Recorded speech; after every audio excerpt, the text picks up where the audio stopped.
The story of Ravi Pandit, from CA to a 40,000 crore global tech company. Imagine a quiet morning in Pune. News arrives that creates a stir from the stock market screens to the heart of the Indian business world. The news was that Ravi Pandit, co-founder and chairman of KPIT Technologies, is no longer in this world. From the outside, this might seem like just the news of a business leader's passing, but hidden behind it is a story that includes a CA's dream, a father's small firm, the pressure of an education loan, an understanding of technology, and the courage to reach the world's biggest automobile companies. The fear starts here, because behind every large business empire there isn't just funding. Many times there is also a family's hope, the burden of debt, and the risk of failure. Curiosity is born right here. How did a chartered accountant actually build such a company, whose work reached global giants like BMW, Ford, Honda, and General Motors?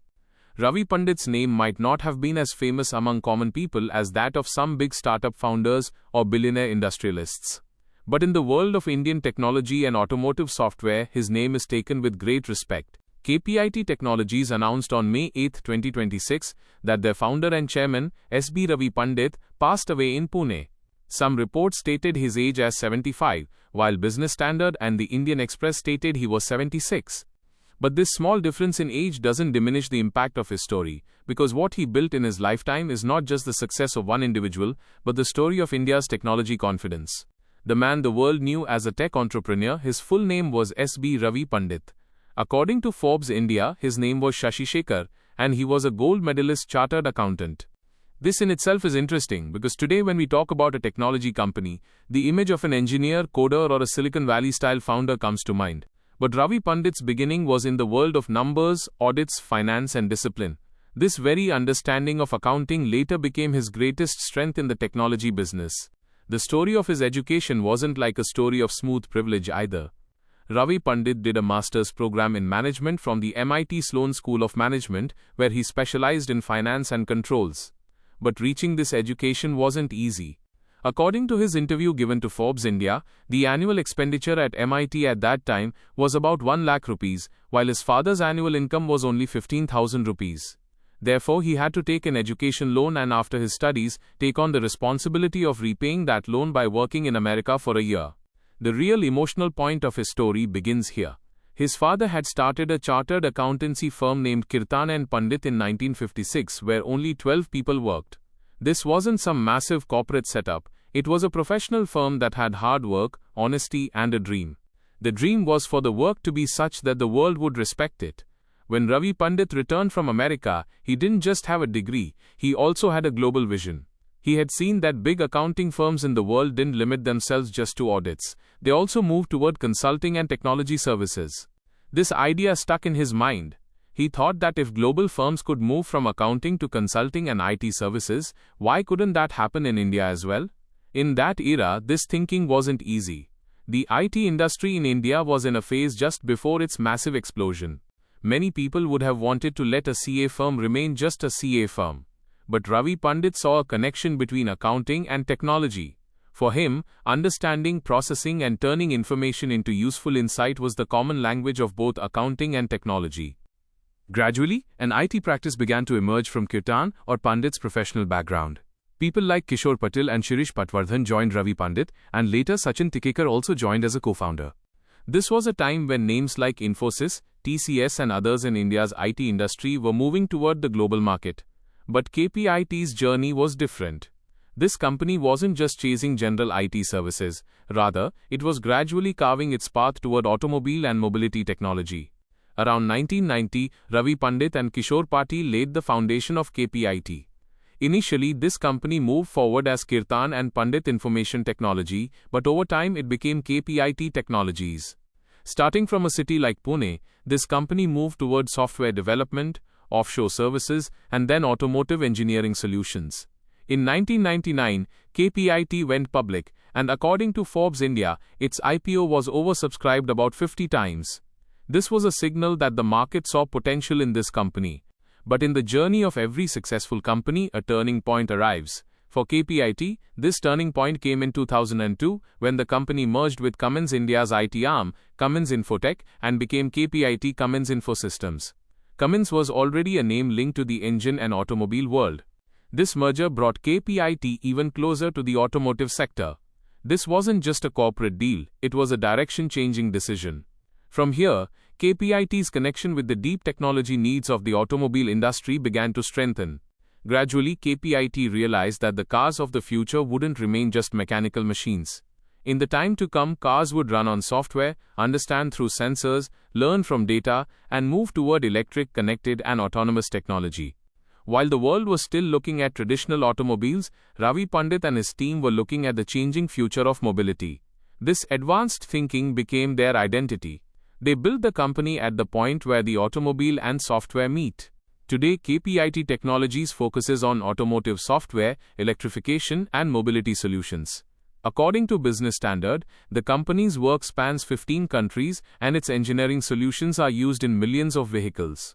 Forbes India wrote in 2024 that KPIT's engineering centers are in Europe, the USA, Japan, China, Thailand, and India, and its clients have included big names like BMW, Ford, Honda, and General Motors. The most special thing about Ravi Pandit's story is that he didn't consider software to be just coding. He considered it the language of the future of mobility. When braking systems, engine control, battery management, infotainment, autonomous driving, cloud connectivity, and safety features in a car started connecting with software, the value of players like KPIT began to grow. This was why KPIT became an important software integration partner in the ecosystem of connected, autonomous, shared, and electrified vehicles. According to a 2024 profile by Forbes India, KPIT's market capitalization at that time was about 40,500 crore rupees, and Ravi Pandit's net worth was stated to be around $1.2 billion. Because of this, he became a newcomer to the Forbes World's Billionaires list 2024.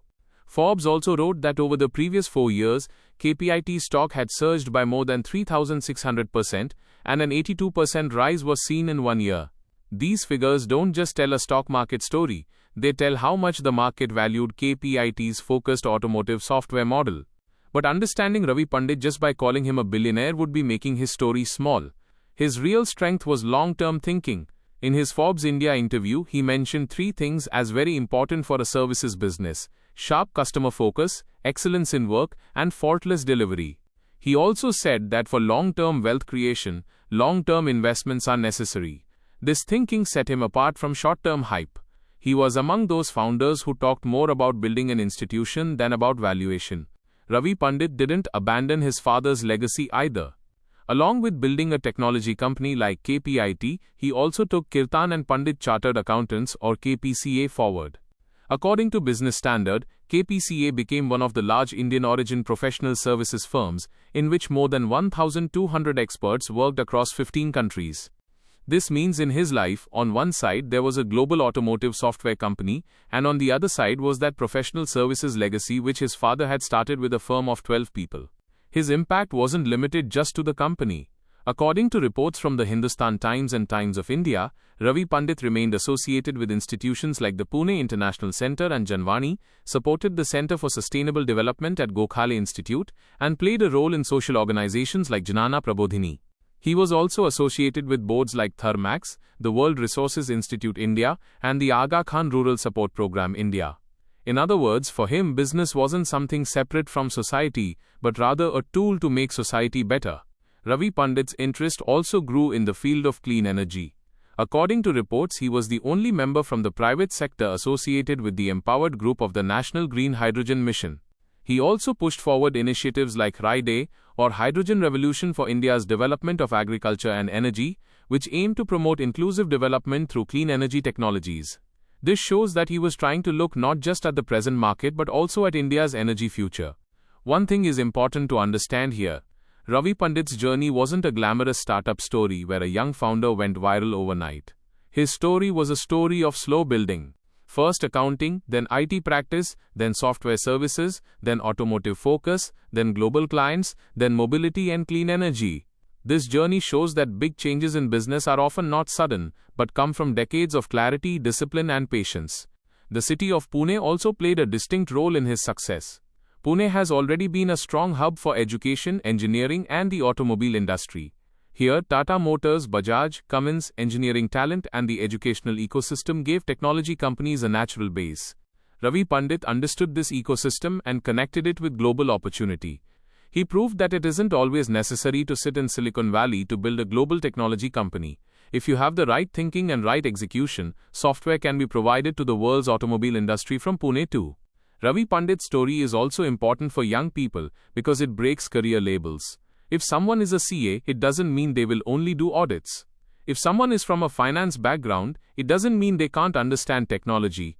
Ravi Pandit showed that there are no walls between types of knowledge. The analytical thinking of accounting, the planning of management, the future understanding of technology, and the ability to understand a customer's need, when all these meet, a new business model is formed.